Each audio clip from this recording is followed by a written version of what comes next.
even from very early on as an N.E.T. practitioner, I recognize that if something bothers me, the work is in me. It's not in those other people. If I can't accept someone or something where it is, it's not their fault. All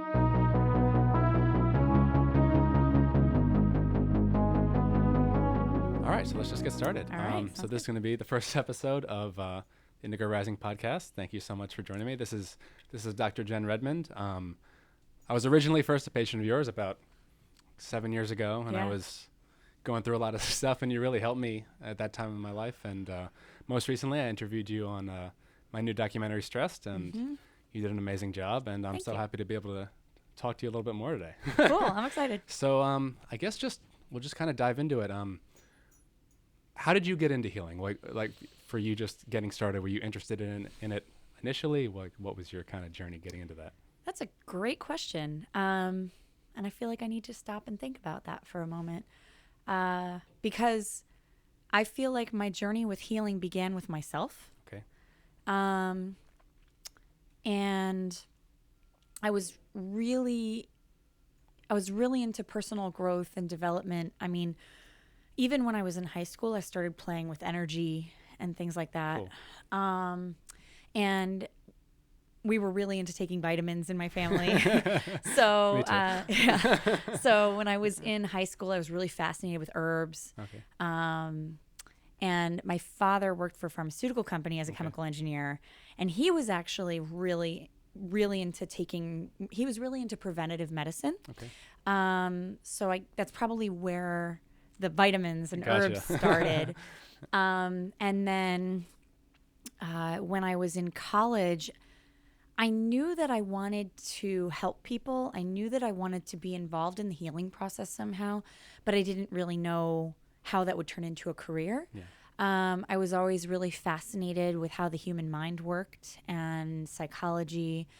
And I was also always very spiritually minded. I mean, I would say that from the time, I can't even remember how young I was. I remember being about 6 years old and considering God my best friend. So it's hard to say when it all started. Gotcha. So it's been going on for a while. So that's great. My chiropractic journey started when my mother ended up with a pinched nerve in her neck. I was in college at the time. And she was a nursing school teacher. So she used her hands a lot. She was always on her feet, on her knees, on her, everywhere. And when she got this pinched nerve, she had a lot of pain. She couldn't turn her head, but then she was losing feeling in her hands, and it really scared her. And she went to her medical doctor, and they told her to take some Advil or something. Hi, Sophie. And they told her to do that and rest, and it didn't really help. Yeah. Just kept getting worse. And my cousin lived out in Michigan. She had just married a chiropractor. Okay. I didn't know anything about chiropractic. I knew that there was something like cracking involved, but I wasn't really a knuckle cracker, and I thought that was bad for you. So when my mom had just hit a moment of desperation, she was talking to my cousin. And my cousin suggested she see a chiropractor. Actually, her husband suggested she see a chiropractor. And my mom didn't know who to go to, but he happened to have one of his best friends practiced in New Jersey. Okay. And so Dr. Dave Wonder, not even kidding, his name is Dr. Wonder, came by our house. He stopped by our house on his way home. Okay. He looked at my mom's x-rays. He adjusted her. And for the first time, she actually got some relief. Wow. And I was pretty blown away that with my background of medicine and prevention, like I didn't know that there was something that with just hands, you could cause someone to heal. Yeah. And I was really fascinated, and I just kind of started watching the whole thing and intrigued, and finally I was like, that's what I want to do. Amazing. Yeah. That's an awesome, that's so cool. Because I kind of had the opposite. Like I grew up with chiropractic, and that was always just kind of a normal thing in my house. I'm so jealous of you. And for me and all my friends, I was always like the weird kid that had all the healthy food and was with all the witchcraft and all that stuff. So growing up with that, for me, I was always trying to figure out how to communicate it properly. Because growing up as I've talked about a little bit before with some other people, I had my first N.E.T. experience. So I guess we'll just go right into N.E.T. And just for people that don't know what it is, watch Stressed. It's do a better job explaining it than I can. But I feel like for the super abridged important part about what N.E.T. does is that it changes your physiology. It changes your brain. It changes how we are basically relating to things. It changes our perspective, right? Mm-hmm. And then I feel like for me, I had my first N.E.T. experience when I was 10 years old, and I just had no idea how to communicate that to anybody because I was 10. Yeah. I didn't.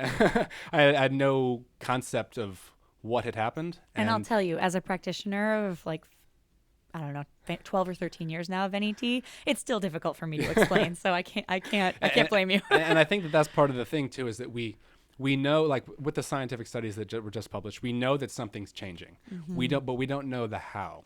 Mm-hmm. And even Dr. Scott, who created this technique over 30 years ago, he's still like, I don't know what's actually because we just don't know that much about. And I think that that's such an interesting thing. And I'm curious from your perspective, as being a chiropractor, and like you said, using your hand is always a physical, like an approach to your physical health, right? Mm-hmm. So now bringing in this like mind body aspect to it, like how did that, I guess, shift your understanding of what healing actually is, and like how it, you know what I'm saying, like how it like kind of brings in this almost like like this spirit realm. Not that's not what they're going to say that N.E.T. is doing, but I feel like just from being able to, I feel like for me, having my thoughts, having some, I guess, separation from my thoughts, and being able to see like, oh, the way I was thinking about this was actually just a negative belief, that it wasn't actually who I actually am. Yeah. And I don't know, I'm just curious if that, your experience with that. I'm not quite sure, actually, now that I think about it. I have a view of humans. We are spiritual beings, and yet these bodies that we kind of occupy, I feel like they're so limited in our expression. Actually, it hit me just the other day. I was at this sound bath meditation, and it hit me. We are such powerful creatures to be contained in this like skin suit that we have, right? It's amazing that it lasts 100 years, quite frankly, like, if that much, right? Because I can't even imagine what kind of container like had to be designed. Like this is the container that had to be designed to contain that energy. Yeah. But from my belief, we are the energy of everything, and the possibility of everything. So our minds are, and I'm still exploring this one, but our minds are such an interesting creation. Yeah. From my perspective, it's as if they're a computer that gets programmed with our parents' messages, with the solutions that we've come up with to deal with our stressors along the way. Yeah. And most of that programming happened at such a young age that we don't even remember it. Yeah. And I've always been very aware. I remember in my early days as an N.E.T. practitioner, listening to some of my fellow N.E.T. practitioners talk about things and people that bothered them, and thinking, why don't they see that the other people and things aren't the problem? It's simply their perception of those things that's stressing them. Yeah. And so even from very early on as an N.E.T. practitioner, I recognize that if something bothers me, the work is in me. It's not in those other people. Yeah. If I can't accept someone or something where it is, it's not their fault. Yeah. And so, I was introduced to N.E.T. Because I dealt with depression from a very young age. Okay. And when I was in chiropractic school, it's a rigorous program. Yeah. It's, it's like 28 credits per trimester. It's year round. There's not really a break in between those trimesters. Gotcha. It's all cumulative from day one. And in subjects like neuroanatomy and cadaveric anatomy. I mean, it's like intense. Yeah. And I was going to school in Seneca Falls, New York, where it's a perpetual snow globe from like October till April. And, if you know anything about depression, like that kind of dreary weather can make it a lot worse. So by the time I got to the January, my second trimester in chiropractic school, I was having a really hard time. And, you know, in my undergrad, I was an honor student. I was one of the officers of the Honor Society. Like, I was an overachiever. So when I got to this and I was dealing with this stress that was just blooming and the depression that was coming along with it, and all the anxiety that went with it, I called my parents in tears. I'm like, I don't know if I can do this. Yeah. And my parents are like, you know, you're completely capable of this. So maybe the school counselor can help. You know, I'm sure they've seen this before. Yeah. And so I went to the school counselor, who happened to be Mark Foes, who is, for those of you who don't know, Mark Foes is a bit of a celebrity in the N.E.T. world. He's I think he was the first therapist to ever get certified in N.E.T. And he was president of the One Foundation. I don't think he is anymore, but he's still an officer in the One Foundation. So he showed me N.E.T. He said, well, you know, it sounds like you're dealing with a lot. I said, yeah. I couldn't sleep. Yeah. I couldn't get up in the morning. My thoughts were just reeling. And I was doing a lot of escapism with video games, particularly Tetris was my go-to. Challenged my mind enough to make me like forget what was bothering me. And so I went to him and he said, well, you know, do you want to try something? It's a little bit weird, but I was like, I will try anything. And in about 2 minutes, I felt like the weight of the world was lifted off my shoulders. Amazing. Yeah. That night I went home from that session. I fell asleep at like 7 or 8 p.m. I slept until the morning. I slept for like 12 hours, blew my mind. And I was like, I want more of this. So that's kind of how my introduction to N.E.T. was and how my journey got started there. And it didn't even occur to me that N.E.T. could be used for physical manifestations, even though that was how it was originally conceived. Yeah. Until I was at my second ever N.E.T. seminar. I was up in Boston. I had chronic knee issues. I was walking a lot because I was in Boston trying to explore the city. And we came to the seminar and they said, oh, do you have any body stuff? Workshop it with your partner. I was like, well, my knees are hurting a lot.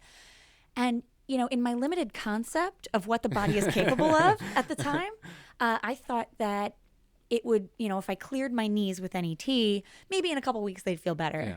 But what I found is when I stood up after clearing, after about 2-minute clear, I stood up and my knees felt fine. And I'm like, what? How is this possible? It'll probably come back later, right? But it actually didn't come back for years. And that was when I was training for my second full Ironman that my knees started acting up again. So, you know, my mind just gets continuously blown by neuroemotional technique and the process and what it's capable of. And I guess in a way it's happened so gradually that I don't think that I was really conscious of it until this moment. Gotcha. Actually. Amazing. But it keeps stretching the limits of what we are capable with. Definitely. And healing ourselves. Yeah. I think that I feel every time I think I figured it out, I just something shows up to show that I sure don't. Yeah. That there's so much more to, I think just the power of the body, you know, say like what the body can actually heal from is always crazy. It always continues to boggle my mind. And what seems like every time I think, I'm like, oh, it's definitely just because of that, right? It's like, oh, it's that one food that I ate, or oh, it's probably that one thing that happened. And it just continues to blow my mind over and over and over again of just, especially with the physical issues, like you're saying, it's funny how even after I've had, since I was 10, so this is almost 20 years I've been had an ET in my life, and still I think we had an ET around the same year for the first time. Amazing. It's just, I'm still surprised. It's just funny how much I'm still surprised at what seems like, because I think it's important that I remind myself that like we have a body and we have a mind, that we are not a body and we are not a mind, because I think that's where I find myself always getting stuck, you know. Even though I've known that for decades, it's still funny how when a certain issue comes up or a trigger, I think triggers are amazing things, because I was always afraid of triggers for so long, and now I'm finally starting to embrace triggers and realize that if something is something someone else is doing or something is going on that's triggering me, it's my issue. Like you're saying, it's I have to deal with it because I can't expect anybody else to be changing, but I have to deal with it on my own, right? So, not sure where we're going with that, but no. What comes to mind is. We have a very empathic society right now. A lot of people are waking up to their empathic abilities. I feel that way as well. Yeah. And I really do believe that we are all empathic, that it's literally part of our being. It's part of our nature. And that some of us are just more aware of it than others. But it's a pitfall of discovering your empathicness to blame everybody else. It's like, I'm picking it up from everybody else. But what I've found in my own journey with that is that if I am picking it up, it's because there's something unhealed within me.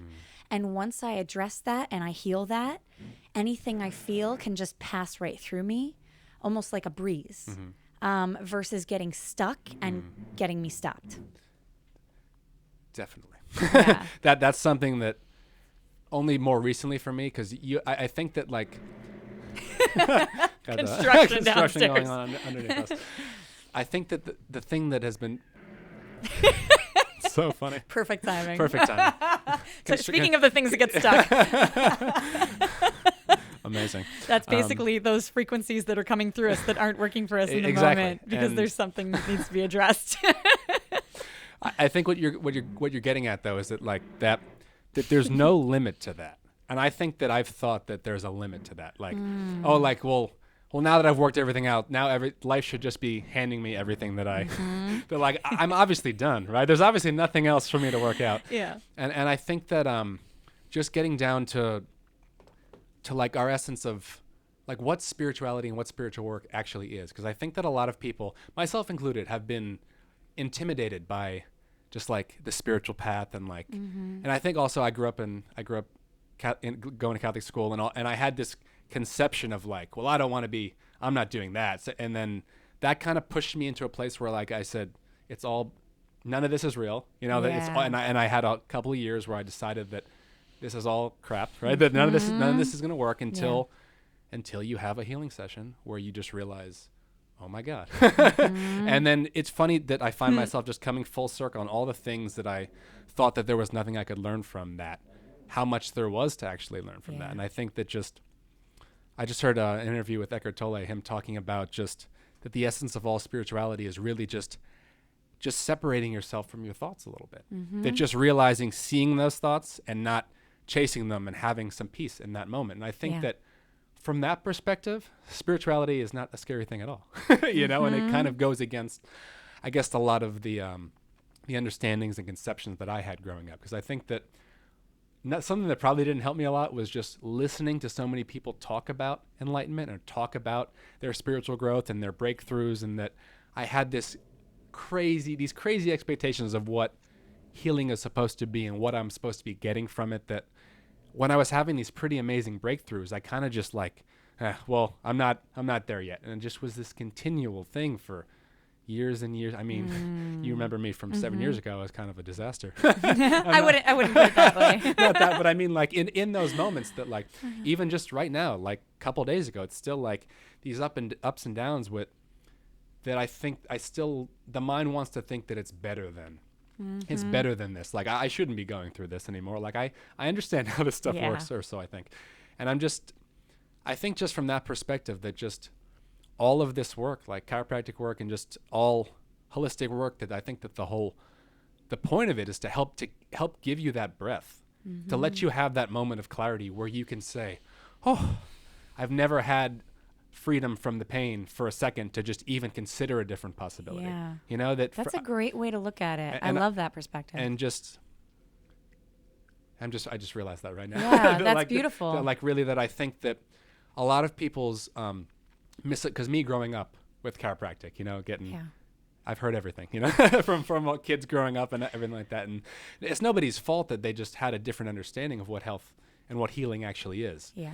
Because I think that just everyone the whole conception, right? You go to chiropractor, like, I don't feel that different, right? Like I went one time and nothing really changed because I feel like when we're used to just like you take a pill and just something changes immediately, then when it isn't the same type of healing, that people are kind of skeptical that like, well, it should be faster. Right. But like, if you've been eating terrible food for 30 years and you're expecting in one day for it to just all change, like, and some people do have those some results. people do, and I think that that's also the expectations again.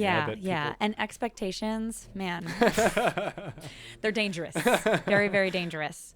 Something that I've really been exploring lately is, and it's so hard. It's so hard, even for me. Like I say, even for me, like I'm some sort of enlightened master. But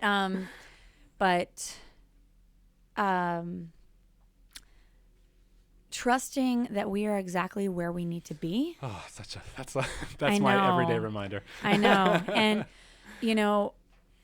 I keep getting these messages that we are basically being held in love in every moment. Every moment.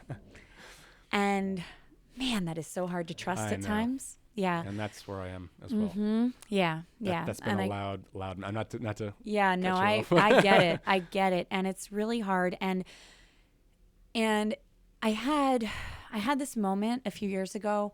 I was watching somebody that I follow on Instagram that I know.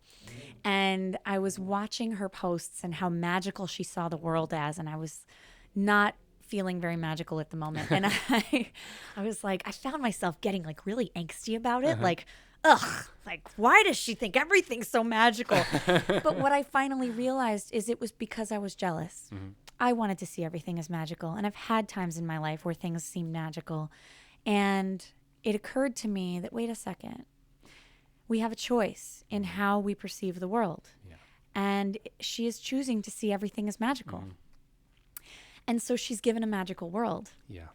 And if I want a magical world, I could choose that too. Yeah. And so I was like, all right, that's it. Like I changed my mind and I started looking for the magic. Yeah. And I find that I see whatever I look for. Amazing. So if I look for the magic, I find the magic. And if I look for the misery, I find the misery. And I find that it tends to be a snowball effect, right? Mm-hmm. That like you roll it, and then the more that you look for it, the more you find exactly that. Yeah. And that's been a big thing. Just that it's really we always try to find a reason why this isn't true. Mm-hmm. Right? Something will come to test that. Yeah. You're like, well, this is like, so it's a little bit bigger of a situation. Like, yeah, I can be okay with the fact that maybe like the hours that I'm working is like, I'm choosing to look at this wrong. But then when it comes to something that a little bit bigger that tests like, okay, so again, how are you choosing to deal with the situation? And I think that just coming back to N.E.T and why it's been so powerful for me is that when I've been deciding that like, this sucks, and I have nothing that I can do about this. And it just gives me that moment of clarity that maybe when I was 5 years old, this thing happened where I decided that in these situations that everything sucks and I have to hide, and that like I have no control over the situation, so I should just make myself small. And realizing that I'm only doing that because it was a survival mechanism when I was a little kid. And then realizing that now changed my entire trajectory in life, you know? And I think that I've still lately been thinking that like I shouldn't be needing N.E.T, right? It's like I should be by now I should figure all this stuff out, right? I shouldn't still be struggling. But I think that something I was just talking about with my wife the other day, that this is the moment I think that we're dealing with all of our ancestral stuff, all of the baggage that my parents and their parents and their parents for hundreds to thousands, who knows how long, that this is, everyone's saying like, why is it all this stuff that I have to be dealing with right now? But it's like, this is finally the moment where we say enough. You know, that where it's like, if I don't deal with it, nobody's going to do it for me. You know, it's not my parents or their parents, or it's not anybody's fault. It's just that like, I was just, Jason Wasser, I'm not sure if he's he interviewed me on his podcast recently.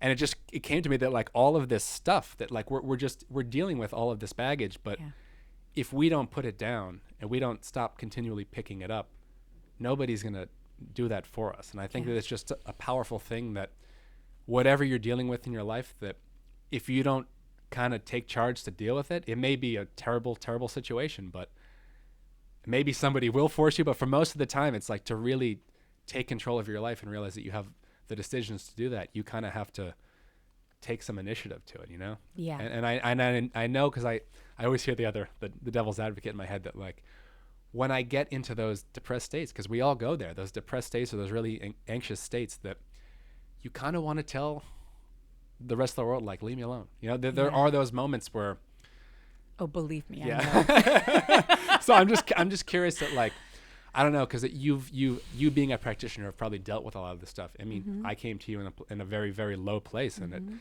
it's just when you have that moment, it's just like, whoa, I've been looking at this. It's just crazy how the exact same situation, the perspective is a hell of a drug, right? The perspective can really paint this in a variety of ways, and it's crazy. Everything. It is everything. I mean, there's so many people doing work about this right now, about shifting our perspective, and there's so much I could say on this. But you know, I think that as an N.E.T practitioner, I have a little bit of an unfair advantage. And I've tried to start sharing a little bit of what I get the privilege to see in the respect of there are trends that come in. Like on the same day, all of a sudden I'll have all these people coming in for N.E.T that feel like the world is crashing in on them. And I'll take a look at like the general landscape of what energetically is going on, because I'm like, wait a second, there's a trend here, something's happening. And quite frankly, I'm not sure why that is. I don't know if it's a planetary thing. I don't know if it's that I'm going through something, and as extensions of me, I'm just mirroring and seeing what, you know, seeing myself in others. I have no idea what it is, but I do notice these trends. And sometimes it's even as extreme as like last week. I don't know. Last week was rough energetically. And, you know, we're in the shadow of Mercury retrograde. Maybe that's it. There was an eclipse that people were talking about. Maybe that's it. I don't know. But I literally was, I had one of my patients coming in talking about suicidal ideation. I had somebody else that I knew who felt like their life was falling apart. I was having this feeling, and everybody's kind of, and I don't know if it's just, you know, my circle, my soul family, whatever it is, or if it's the whole world. But I've started to pay attention to those trends, and I've started to post about it on social media, just to say, like, if anyone else is going through this, if anyone else is in the soup right now, you're not alone. Because when you're in that place, it can feel like you are the only one. It can feel very isolating, lonely, empty, and the fastest remedy is to getting into communication with someone about what you're feeling, because you'll find that once you do, oh my gosh, you're feeling this way too? Oh, okay, we're all in it together. And once we're in it together, it's not lonely anymore. The other thing that I think is really interesting, a yoga practitioner friend of mine was talking to me about the time period that we live in. Now, personally, I think that we live in a fascinating time. And it's my belief that we have some very, very powerful souls on this planet right now that are helping shift the planet into this new space that we've never been in. Whether you want to talk about, you know, third, fourth, fifth dimensions, whether you want to talk about shifting from the chakras, you know, shifting the chakras up. But I do believe that we are moving into a heart-centered time, and that we are 100%. All participating in that shift. And if you are living on this planet at this time, I really do believe that you are here on purpose to participate in that shift. I believe that the souls that are here to participate in that shift are literally part of planets that are taking part in a shift that big and have been doing it for, you know, since the beginning of time. And so it's a really special time to be alive. And if we really are shifting from that space of power and control into that space of love and acceptance, there is a lot of work to be done. Definitely. And I don't think there's any fault to our ancestors for where they were, because that was literally all they knew and all they were capable of the time. A lot of survival situations. Survival situations. Like life was actually a life or death situation. Yes, and our brains and bodies have been programmed to respond to that. Exactly. So, so it's a process. It's a process deconditioning that. And I'll tell you, it's so fitting that we're talking about this today, because I literally was just saying to Lynn, earlier today, do you ever have one of those moments where you suddenly realize that old programming is kicking in and it literally doesn't even apply to the moment? I had this moment when I was 5 years old where I believed I was being kidnapped. I was not being kidnapped, but I believed I was being kidnapped. And in my little pipsqueak 5-year-old body, I braced myself on a door frame. There were multiple adults trying to pluck me off of that. I mean, I was not going to be kidnapped. Yeah. and I find that there are moments in my life, in my adult life, when I feel threatened. Now, there's no real threat. Yeah. I'm an adult. I can make choices. I can deal with it. But in those moments, that programming kicks in and I turn into that 5-year-old who's bracing myself on that doorway all over again. And I had this moment today where I realized that was happening. And I was like, okay, I'm going to put that aside because I recognize that's just 5-year-old me who's terrified. There's nothing to be afraid of here. I can put that aside and I can take steps forward and deal with whatever it is I have to deal with powerfully. Yeah. And that's where it, again, comes down to choice. And it's simply a matter of learning. And N.E.T can help us. I love that explanation that you have of that it really gives us that space to just take a breath and regroup. Important. So important. And sometimes when we're caught in that survival, actually, survival isn't meant to have logic involved. It is meant to just go on autopilot. And that does not work when we want to thrive. I agree. And that's actually something I had written down, that why does logic seem to complicate healing?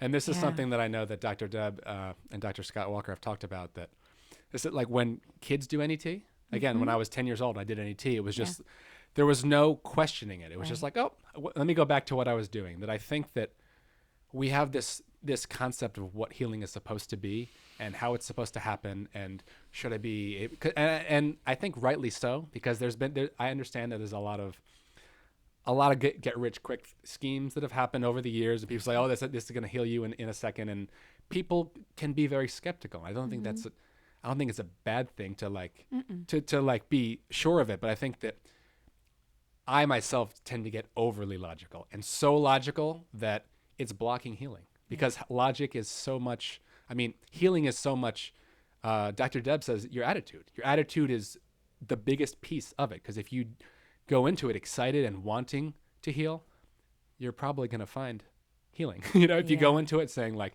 I'm going to prove this wrong, you're going to be right. Yeah. And I think that that's a big piece with this type of work, that it's not the old mechanical model anymore. Right. That it's when you go in there trying to prove the doctor wrong, the doctor's not going to stop you. If you want to be right, that you can heal, you will be right. Yeah. It's just not. It's a pretty painve road to go down. It is a painful road. And I think I think a lot of people are dealing with that type of stuff. And I think for me I've always been so interested, because I've always been so logical in that, like, just science and spiritual science. Sophia's snoring. I don't know if anyone can hear that in the background, but it's very soothing.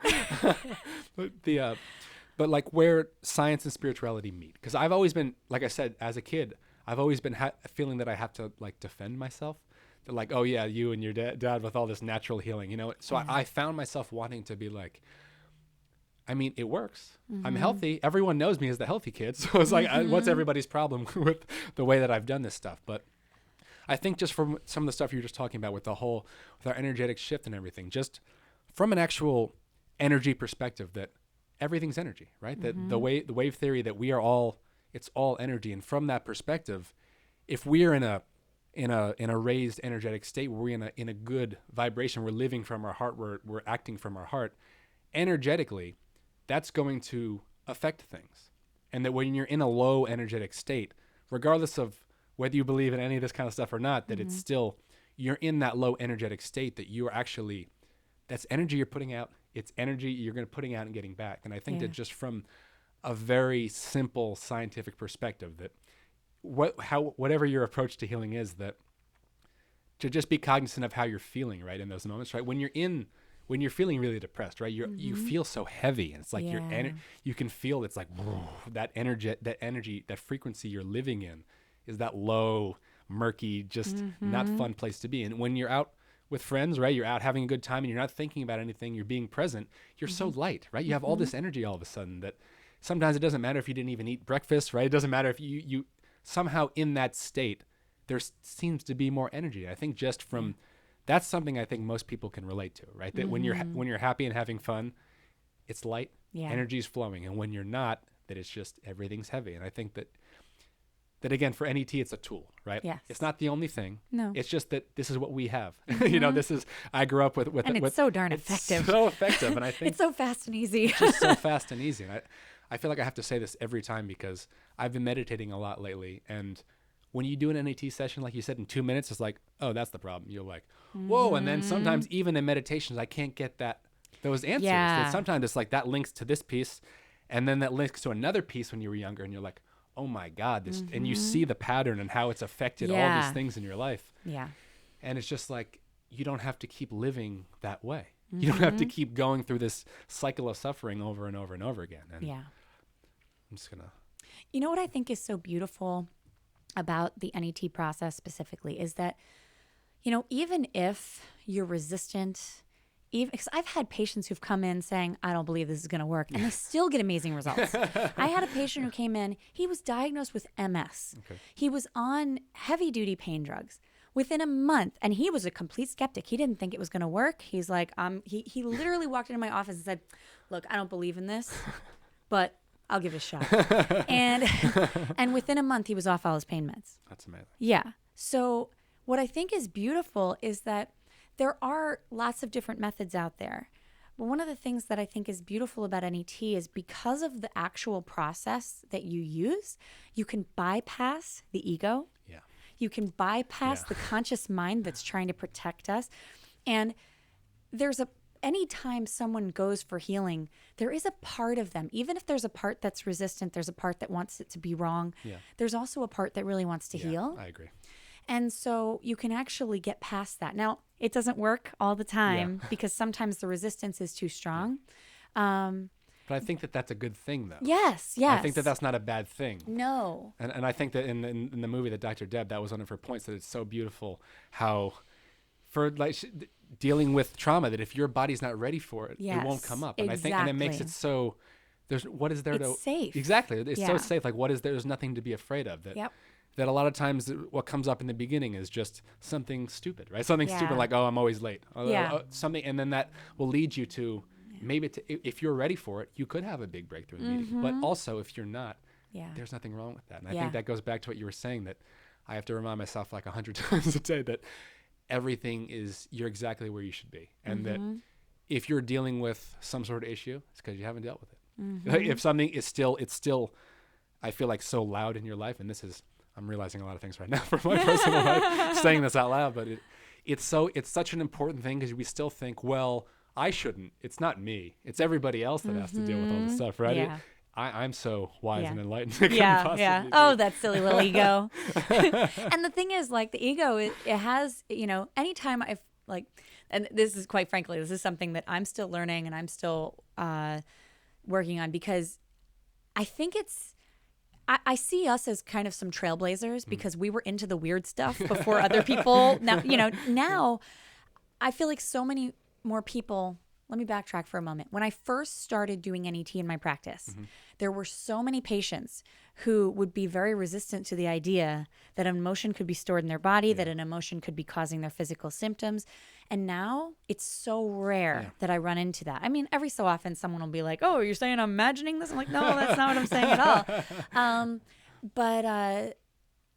But the world has shifted. Like I completely agree. I can see the shift based on the people coming in. And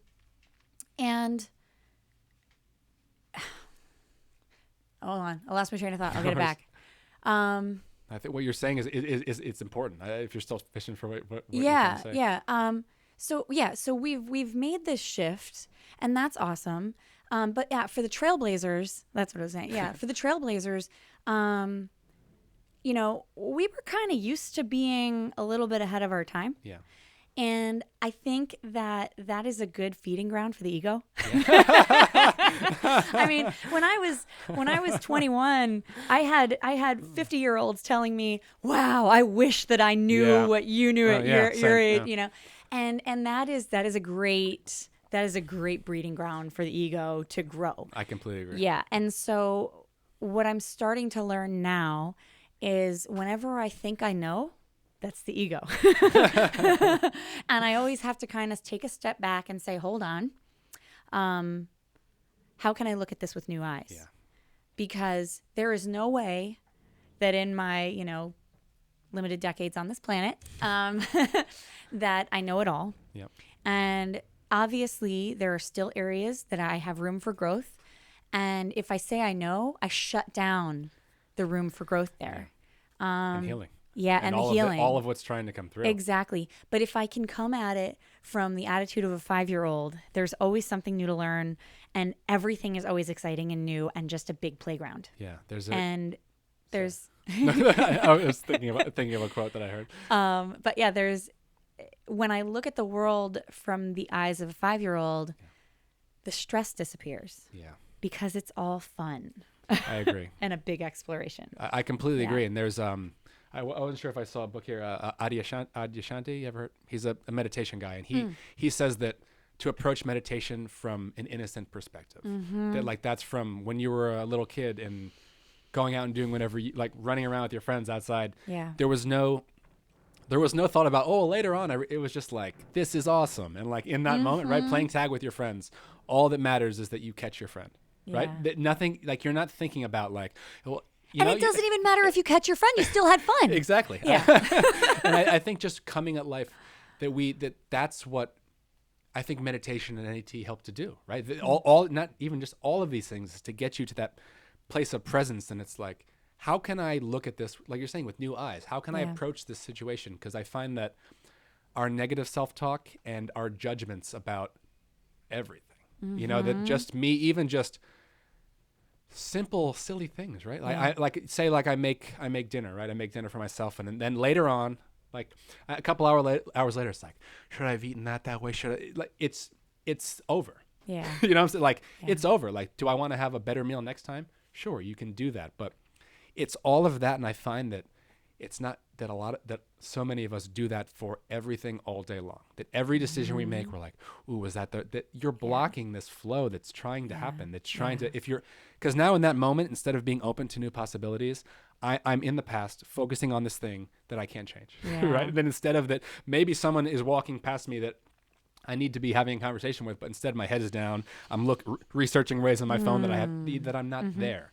That we're just kind of floating through life and we're not actually there. And I find the more that we're able to be there, there's just endless help from the universe that just wants to be like, it's like literally following you around like, here, do you want this? And it's like, oh, no, I'm busy right now. I know how this works, and it's not this way, Yeah. Just, sorry, go ahead. No, just that those assumptions. I think that I feel like lately it's been really dawning on me that how deep those assumptions go, that it's not just this one thing here or there with healing, it's everything. Yeah. And it's really crazy that the more you peel those layers off, it's like just that thinking that I made a video about this already, that I'll be happy once, that it's still, I made a video about it. It's like, yeah, that's right. It's like, well, now I know everything, right? Now I can go back to just, I don't have to worry about that anymore, but it's still just that concept. I think we just live in such a goal-oriented society that there's nothing wrong with aspiring and growing, that like that's natural to grow and expand, but it's just always this later mentality, right? That when I get there, then I can be happy. That then I can't take a deep breath until I get to this massive mountain, and then I get to the top of the mountain. Like, let's get to the next. You know what I'm saying? That I think it's just very exhausting for me, and I think for a lot of people. Oh yeah, chasing mountaintops. Yeah. It never ends. No. There's always going to be a higher mountain. And I think that it's really just so important for me, especially because I know that I've always been this chaser, and the spiritual seeker. There's nothing wrong with being the seeker, but I find for me, it's just been this. It's another chase. Yeah, it's another chase. This, like you said, that is important to knock my ego down a little bit, right? Because when you get up on your ego, you're like, oh, well, I'm the spiritual seeker. Like I'm ahead of the pack. Why don't people see? And I find when I say, why don't people anything, that's why don't I deal with that situation? And then it always leads me to the answers that I need to see in that moment. But you know what I think is so beautiful is, like, the ego gets a lot of crap. I agree. But and we, like, I should just speak for myself. Like, I can be really hard on myself when I notice that ego is coming into play. Same. But what's really beautiful is that the ego was literally designed to keep us alive. I know. And Important reminder. yeah. And like, I really think that it's important, even for me, just to remind myself every day when I notice that kicking in, that it's simply evidence of how much I'm loved, that I was literally given a mechanism to make sure I don't die. It's pretty awesome. Yeah. Yeah. And it does stand in the way of our heart, because it tries to make sense of everything and it tries to know. And the heart doesn't know the same way. The heart just loves. I agree. Yeah. But what's also beautiful is that no matter how much we block it with our survival, our heart still functions. Yeah. And it still beats and it still carries us through and we're still guided even when we don't even know. It loves us no matter what. Yeah. Yeah. I think you're reaching into a really important piece of truth, which is that, they got to work together. That like there is no all ego. Yeah. We still have to interact in society. We're still people here. That like I have found myself that like I had this idea about spirituality that once I attain this unreachable place that the ego just goes away and then I just sit on a mountain somewhere, right? No. I just sit there and people, you know what I'm saying? Yeah, like no. that's not the way that it works. Yeah, I'm convinced at this point that you just level up. Yeah.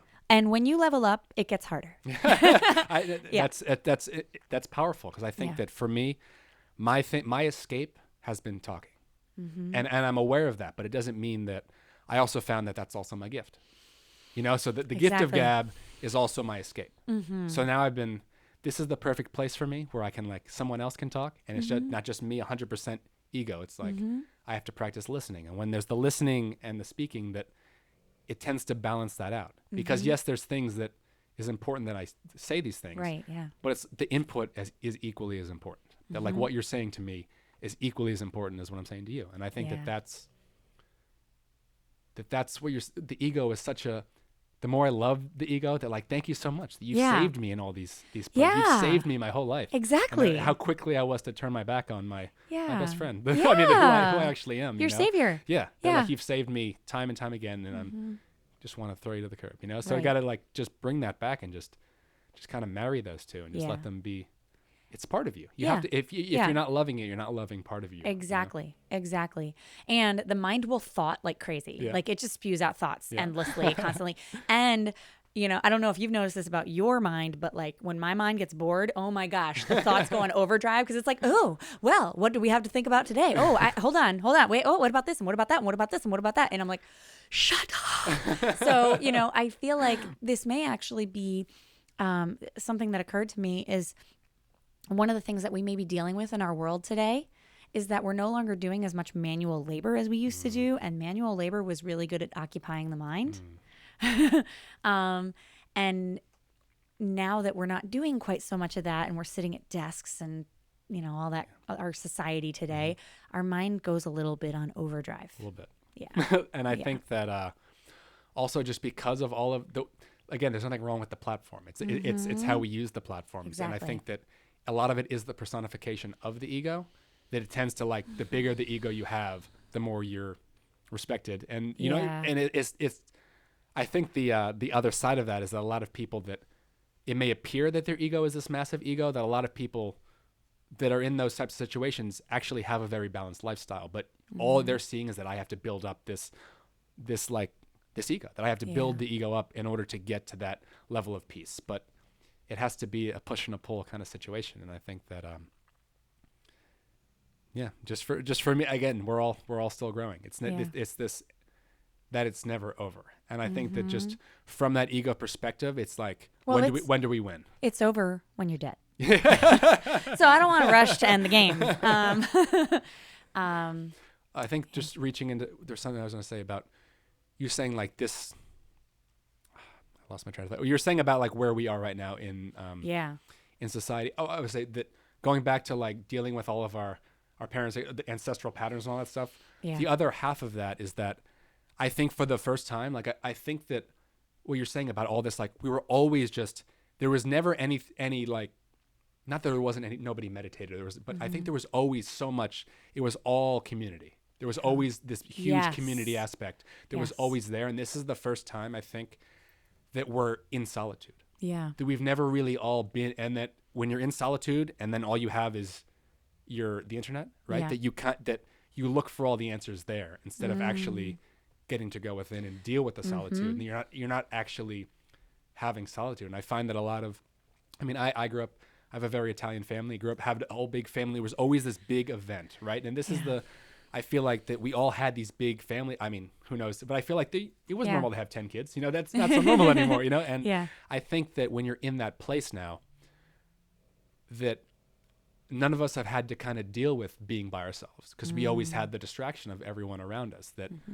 it's like, where's this stuff coming from? It's always been there. And we just never had to look at it until now. And I think that that's just like, where are all these patterns coming from? It's all these patterns from years and years. And I think it's just important to remind ourselves that when my great-grandparents came to America, like they got on a boat, left everyone they knew behind, and just moved. There was no GPS to get there. Yeah. They don't even know if they were going to get in. Yeah. And then you get there, and then it's like, then you're dealing with, how can I feed my family? How can all of these things that was daily life. Yeah. They didn't have time to deal with ancestral patterns. Definitely not. And like a lot of like beliefs form that life is tough, that you can't be happy, that all that matters is your job, and there's nothing wrong with any of those things. It's just that when you're living in a fight or flight place, from that, like, when I'm sitting at home thinking like, I need to, like, that's not healthy anymore. That like, if I have food, shelter, and I'm making money, why am I still worrying about food, shelter, and making money? You know what I'm saying? It's when we're in those situations where those needs are met. And yes, some people are still dealing with those things, but I think when we're in a situation where all of our basic needs are met, that we kind of have to reevaluate. Like, why am I living life as if everything's a threat when nothing is a threat? Yeah. Well, it's Maslow's hierarchy of needs. Yeah. Yeah. I mean, once we have our basic needs met, it comes into that existential crisis. And honestly, I've suspected for a very long time that one of the reasons that we're seeing such a rise in depression, anxiety, suicide, all that stuff, is because so many of us are living in such abundance that there's nothing left but the existential crisis, which is a great problem to have. But I think it also reminds us that there's, again, it's never necessarily easy. Like, life isn't supposed to be easy. Yeah. It's supposed to be a growth experience, and it's supposed to be about learning. And when we start expecting life to be easy, that's a trap. Mm-hmm. Yeah. And I think, but going with what you're saying though, that like looking, not saying that it's easy, like, cause like work can be fun, and, but like, it's also like expecting miracles instead of expecting crap, so like Murphy's Law, right? Totally. What anything that can go wrong will, that there's an opposite side of that law. That like anything that can go right will. Yeah. And when you live from that space, anything that can go right will, and I think that's, we look at a lot of these things like, oh, Murphy's Law, anything that as if that's a fact, if that's just the way that it is. And I think that just because I think that a lot of our movies and the way that we tell stories, we're just telling stories. Mm-hmm. We've been telling the same story for a long. Everyone's aware of that. Like, that's something you learn when. I studied like film, right? That it's the same but different, right? We're still telling the same stories of that life is tough, that all of these things, because you can only solve a problem from moving from a higher state of consciousness. You can't solve that same problem from the same state of consciousness that created the problem. Like, you have to rise above it. Right. And I think in order for us to create any lasting change in any aspect of anywhere, that we have to rise above it. And I think it's actually, I think everyone thinks because like, I can't see how the world's going to change, that it's never going to change. I think that that's a great thing. I think that that's good. If you can't see how the world's going to change, that means that you haven't grown. And that's a good thing. And I think that we should all want to be growing, because if we're not... Well, that comes into that I know. Exactly. The I know everything how it already. Is, If so we can't change anything. And I think it's the way it's always going to be this way. It's just important, I think, for us to look at, to like actually as a society analyze those things, that like, if we're complaining about the way things are, that we have to do something, like do something different. Not the same thing in a slightly different, you know what I'm saying? It's not the same thing in a slightly different set of clothes. it's us dealing with our issues. Because I think that the most profound thing that I've lived my life by is Gandhi. Be the change you want to see in the world. You know, that it seems like, how can that actually change the world, right? It always comes back to, well, that's not going to change the government. That's not going to change the healthcare. But if you're able to deal with your issues, right? If you're able to be giving from a heart-centered place, then now that inspires the people around you, that inspires the people around them, that actually makes a quantifiable, like measurable change in the world. Yeah. And that because we can't see how it's going to change, I think that it makes for a very cynical outlook very quickly because you can't see it. Yeah. Which, because we're used to this planning idea of that, like, we have to have all the steps laid out. But I've found that the more I can let go and trust that things happen in a way better way than I could have possibly planned or imagined, you know? So like, I think that if the world is going to change, it's going to have to come from that space. Yeah. You know? Yeah. You know, I saw Amma this past weekend. I don't know if you know who that is. She's known as the hugging saint. Okay. And she is an enlightened master. Okay. She reached enlightenment at a young age. So jealous. Thank you, Ego. And you know, I consider myself a pretty warm, compassionate person. Yeah. But being in her presence, it showed me how much further I have to go. Yeah. And I think that really speaks to what you're saying. And a little while ago, she's famous for hugging, and she literally hugged people all night long. I was there until 5 a.m. waiting for my hug. She was still hugging when I left. I mean, this is an older woman who's literally she hugs people all night long I think she's hugging people for over 12 hours, all throughout the night. And for days on end. I think she's hugged like 65,000 people at this point. And she comes from a place of such divine compassion. Yeah. They say that she is just the divine mother embodied.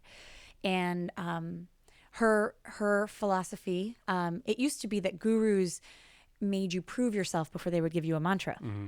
And she comes from such a place of compassion that she will give anyone who asks a mantra, because she's so compassionate that she can't see a reason not to. And that's very powerful. Yeah. And I feel like I get chills just thinking about it. When I think of the space that she creates with that, the world will heal when we can all be in a place to love each other exactly where we are. Yeah.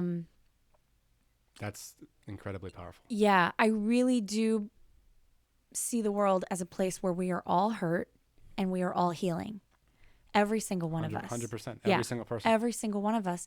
And if we meet hurt with more hurt, we're just going to perpetuate the cycle. Exactly. That's what we do. And sometimes, you know, it can be like, oh, why do I have to be the one who's a bigger person? And but we're not being a bigger person. We're literally just holding the space of love and compassion for each other, because otherwise, we'll never get where we're going. Yeah. And in those moments when we are hurt by someone else's actions, we have to stop for a moment, or at least I have to stop for a moment and think, what is the world I'm committed to creating? Yeah.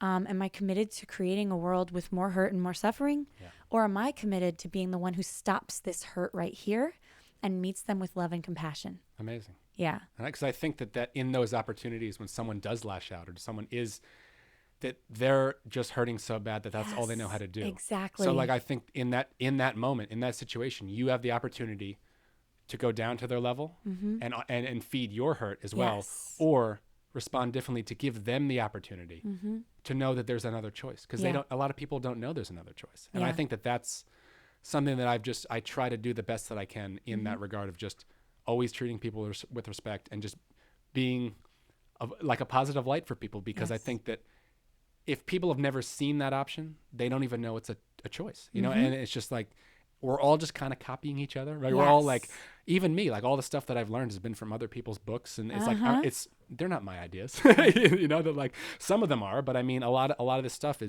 was modeled after other people's, like, they may be great teachers I'm learning from, but it's important for us to step back and analyze like where this is coming from in the first place. So, like, why do I feel the need to lash out? Why do I feel the need that is really just, of all the war and problems in the world, that it's just we're just so hurt that we feel that like if we can control somebody else, then we can Yeah. feel a little safety. You know, it's coming from just a very hurt place. And I feel like through N.E.T, it's helped me to just see that we're all equals. Yeah. That like everyone is dealing with stuff, with a lot of baggage and a lot of tough stuff. And the more that I've done N.E.T, the more I've been able to see myself in other people. So Totally.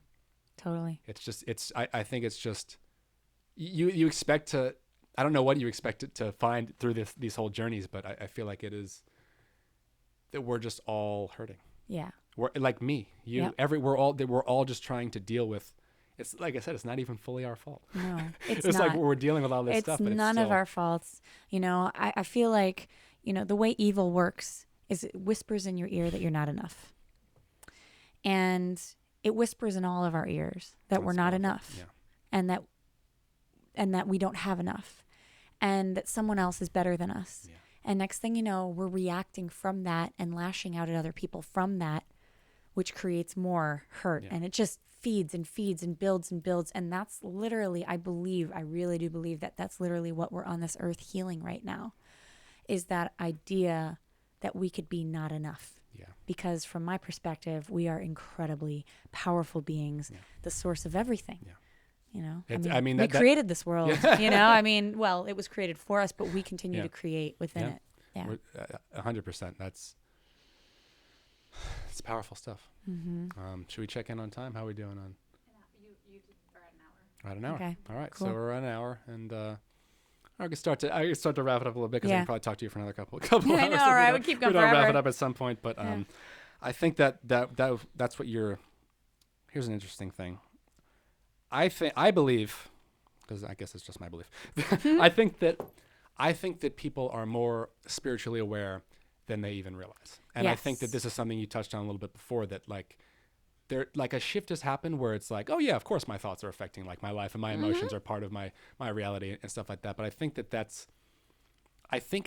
the verbiage, right? It's the words we use. Cause I was watching an interview with Paul Chek, I believe I said, on Aubrey Marcus the other day. And he was talking about the concept of the yin and the yang, and that how all language is based on this duality concept. So the second that you use a word to describe God or the universe, you already missed the point. Yeah.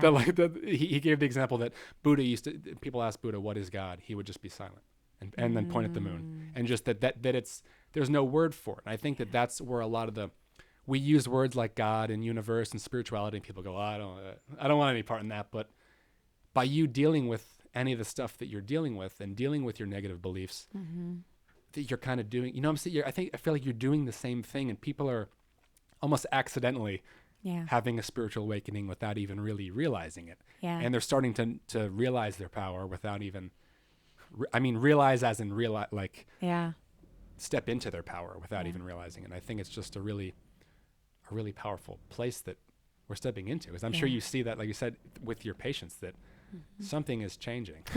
You know, people are more committed than ever. I see parents who are so committed to breaking the patterns that they saw with their parents. Yeah. But I think more importantly, the message that I want to respond with this is that I got a download not too long ago that that we are all getting there. Yeah. We are all getting there. And we don't need to worry about any of us. We're all going to get there in our divine timing. And that's a tough one. Yeah, in our own divine timing, but we're all going to get there. And some of us need to be fought for. And if fighting for them didn't get them where we think they should be, that's okay. It wasn't our job. Yeah. And if fighting for them gets them where we wanted them to get to, that was because we were part of their plan. Yeah. And you know, I tend to get really attached to my patients' results and to people getting the results that I want for them. Yeah. And I have to, even today, I had to be reminded to just let go of my attachment to how I think things should be, and just trust that they will get there however they need to. That's amazing. I think that's seems like a good place to wrap it up, because I think that expectation, I think, is our expectation is not even for ourselves, for what we think other people should be doing. Yeah. And I find myself that anytime I'm living from a place of this should be, that I got to take a step back, you know, that anybody should be doing anything differently. You know, like I understand within reason, you know, that comparison is the thief of joy. I forget who said that, but it's a pretty good one.